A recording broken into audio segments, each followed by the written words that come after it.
This Wednesday morning, and Super Bowl 53 is just days away. That means people are scrambling to get their game day menu together. And today our Cor Harlan live at Daddy D's Barbecue in Woodland, Washington, where he's learning the ins and outs of great barbecue. And you really came up with some nice looking products out there last time we talked to you. Well, Ken, you'll be happy to know that they're all packed up in to-go containers ready to come back to Channel 6. We got a little bit of man show going on out here this morning at Daddy D's in Woodland. Isaiah to my left here is the heir apparent.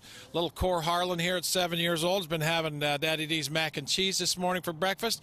And Donnie Vercher to my right here is the guy that got all of this started and keeps doing a good job out here. We have about 90 seconds, Donnie, and I want to talk to people. Come on in here, Carl, because I want to talk to people about how they can put a spread together with some brisket or some pork shoulder this weekend, and how to cook it, because we talked about mastering the pit. We're kind of laughing about that a little bit, but that's really key. And you can do this with something as simple as just a plain old Weber grill, right? You can. And what you guys want to do out there in your backyard with the Weber grill, you want to get your fire started, and then once the pit is really hot, cover the lid and close all the vents on the pit and just barely open up the pit to where it's just flowing.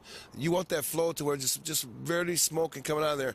And 9 out of 10, it's probably got it just right.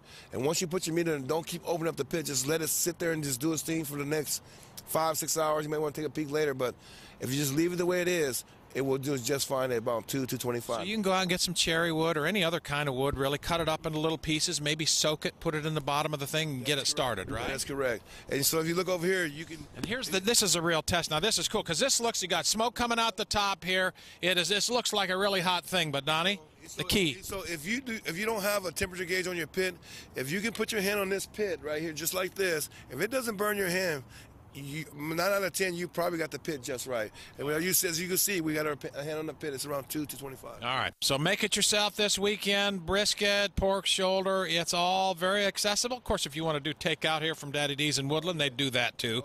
But you're making your own feast this weekend. You've got some tips and some good pointers now on how to put together good brisket and some good pork shoulder, Jenny and Ken. Yeah, I think your title always needs to be Master of his pit now, underneath Cor Harlan. Master of your pit. Absolutely. Thanks, Cole. Oh, there he is.